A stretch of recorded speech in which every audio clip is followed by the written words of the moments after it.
A casa no fim da estrada. O vento naquela noite não soava como vento comum. Era áspero, como se arranhasse as janelas e portas, como se tivesse unhas. As árvores ao redor da estrada se inclinavam, gemendo, rangendo, quase se curvando para observar quem ousava passar por ali. Mariana mantinha as mãos firmes no volante, mas seus olhos não paravam de buscar, pelo retrovisor e pelos faróis, qualquer sinal de movimento além do permitido pela estrada deserta. Já fazia horas que o GPS perdera sinal. O celular estava inútil, a bateria agonizando com apenas 2%. Não havia placas, nem casas, apenas o asfalto rachado e sombras cada vez mais espessas. O rádio, por alguma razão, insistia em pegar ruídos, uma estática irregular que às vezes se tornava semelhante a sussurros, como vozes abafadas tentando atravessar a frequência. Foi então que ela viu. À frente, a poucos metros, uma casa.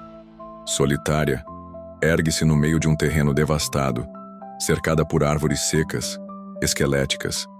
As paredes eram de madeira enegrecida pelo tempo. O telhado irregular parecia ter sofrido desmoronamentos. Mas o que a fez parar não foi a visão da casa em si. Foi a luz. Uma única janela no segundo andar brilhava com uma luz amarelada, fraca, como de uma vela prestes a se apagar. Mariana engoliu seco. O instinto dizia para seguir em frente, mas havia algo mais forte. O carro começava a tossir, o tanque no fim, o ponteiro tremendo. Como se o destino tivesse fechado todas as portas, restava-lhe apenas aquela. A casa, ela estacionou diante do portão torto, um portão que gemia sozinho, mesmo sem vento, como se protestasse pela presença dela. Quando desceu, o cheiro a atingiu. Um odor pesado, de madeira úmida, poeira antiga e algo mais.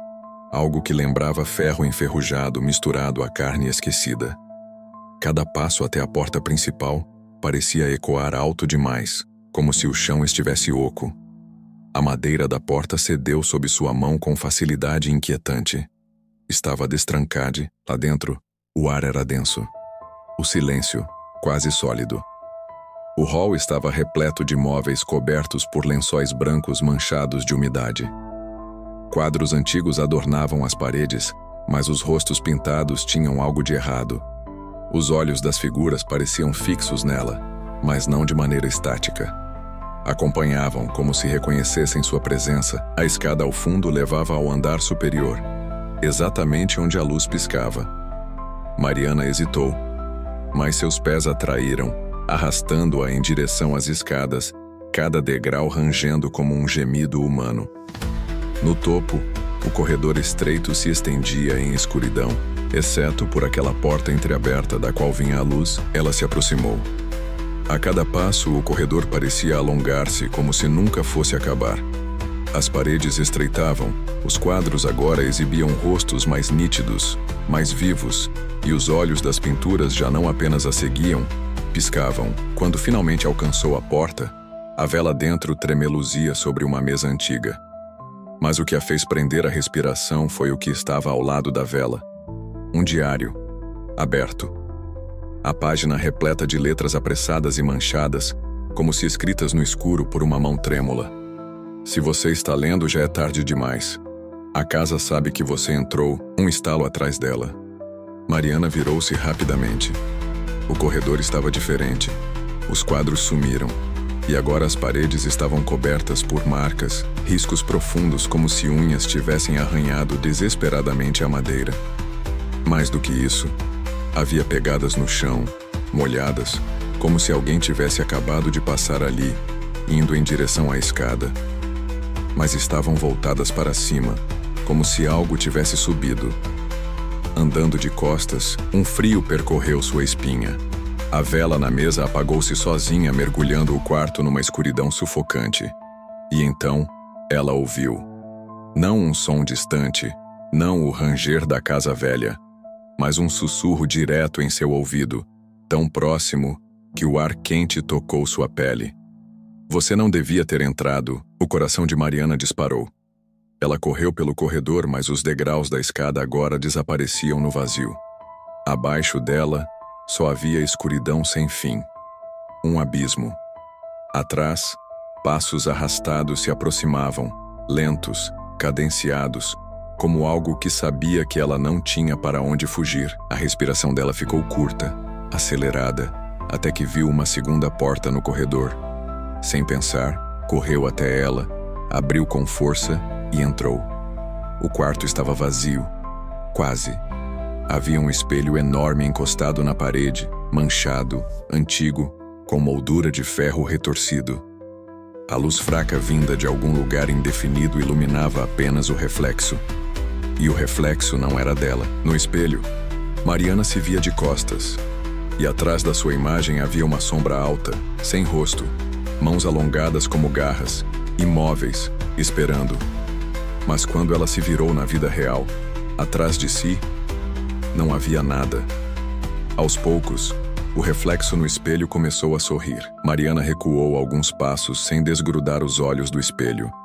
O reflexo ainda sorria, com um sorriso que não era dela. Aquela boca se abria devagar demais, larga demais, como se a pele fosse elástica e os dentes fossem mais numerosos do que deveriam. Ela sentiu o chão frio sob os pés, como se o quarto tivesse perdido a temperatura de repente. Quando tentou virar-se para a porta, percebeu algo horrível. A maçaneta não existia mais. Onde antes havia saída, agora só havia parede. A casa respirava. Ela percebia. O ranger das madeiras, os estalos secos, as vibrações sutis sob o chão. Como se o lugar tivesse vida própria. O espelho tremeu. Do reflexo, a sombra atrás dela moveu-se. Não no mundo real, apenas lá dentro. Primeiro ergueu o braço lentamente, como quem vai repousar a mão sobre um ombro. Mariana congelou. Podia sentir o peso daquele gesto mesmo sem que nada a tocasse. E então a coisa a agarrou, mas não no corpo físico. Ela sentiu o puxão dentro de si, como se sua alma estivesse sendo arrastada pelo reflexo. O coração batia tão forte que parecia querer fugir do peito. Mariana gritou, mas o grito saiu abafado, como se a própria casa engolisse o som. Foi então que ela caiu de joelhos. No chão, sob a poeira grossa, havia outros riscos. Letras, frases gravadas com unhas, algumas quase ilegíveis. Não olhe o espelho. Ela vai usar sua forma. Se você vê, já está preso. Um frio paralisante percorreu sua espinha. Quando ergueu os olhos novamente, o reflexo no espelho não estava mais sorrindo. Estava exatamente como ela, apavorada, olhos arregalados, corpo curvado no chão. Mas havia um detalhe impossível de ignorar. Atrás da imagem, dezenas de rostos colados ao vidro, pálidos, bocas abertas em gritos silenciosos, tentando sair, todos deformados pela dor. Um baque forte ecoou atrás dela. De novo, nada visível. Mas o quarto inteiro tremia, como se algo muito pesado circulasse pelos corredores. Mariana levantou-se e correu desesperada, batendo contra as paredes, procurando qualquer saída. O espelho vibrou, rachando. Uma das rachaduras correu como um raio até o centro, e dali uma mão fina, comprida, atravessou o vidro, gotejando um líquido escuro que cheirava a ferrugem. Ela recuou até a parede oposta, sentindo-se encurralada. A mão se abriu, os dedos arranharam o ar, e a superfície do espelho começou a se liquefazer, tornando-se um portal espesso, viscoso. Venha! A voz saiu de todos os cantos do quarto, grave, mas também sussurrada, ecoando dentro da própria cabeça dela. De repente, o chão cedeu sob seus pés. Mariana caiu em queda livre, mas não bateu em nada. Apenas caiu. A escuridão a engolia, até que um som distante começou a se aproximar. Gritos. Eram muitos, sobrepostos, diferentes idades, diferentes timbres, todos em agonia. Ela aterrissou de pé, sem dor, como se a própria gravidade tivesse sido suspensa. Olhou ao redor e percebeu estar em um corredor infinito, iluminado por lâmpadas fracas que piscavam em sequência, uma após a outra, como se guiassem seu caminho. As portas ao longo do corredor estavam todas entreabertas e de dentro delas saíam os gritos. Curiosidade mórbida a fez olhar pela primeira. Dentro, uma mulher estava presa a uma cadeira, a boca costurada, lágrimas escorrendo, olhos suplicantes. Quando Mariana se aproximou, percebeu que o rosto da mulher era o seu. Ela fechou a porta com violência, o coração acelerado, o estômago revirando, seguiu adiante, evitando olhar para dentro das outras, mas não havia como tapar os ouvidos. Os gritos aumentavam, tornavam-se mais próximos, como se as vítimas estivessem pressionando as portas por dentro. Até que uma delas se abriu sozinha. Dela saiu uma sombra idêntica à do espelho, alta, alongada, sem rosto. Caminhava devagar, arrastando as mãos pelo chão, produzindo um som seco, ritmado. Mariana correu, mas não havia fim. O corredor se estendia, infinito. Sempre as mesmas portas, sempre as mesmas lâmpadas piscando. Então percebeu. Cada porta que passava agora estava aberta, e dentro de cada uma havia uma versão dela mesma, em diferentes estados de tormento. Uma sem olhos, outra suspensa por cordas, outra berrando até a garganta sangrar. Todas a encaravam. Todas se agitavam violentamente como se quisessem sair e substituí-la. Ela tropeçou, caiu de joelhos. O som da sombra aproximando-se era insuportável. Quando levantou os olhos, viu algo ao longe. Uma porta diferente. Vermelha, sem frestas, sem gritos atrás dela. A única que parecia sólida. Uma saída. Com todas as forças, correu até lá. A mão tremia quando segurou a maçaneta fria. A sombra estava a poucos passos. O corredor inteiro vibrava com a pressão dos gritos. Ela girou, empurrou, atravessou a porta e despertou. Estava sentada no carro. O motor desligado. A estrada escura.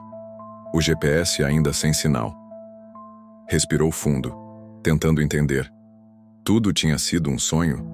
Uma alucinação? Olhou pelo retrovisor. No banco de trás, seu reflexo a encarava. Sorrindo,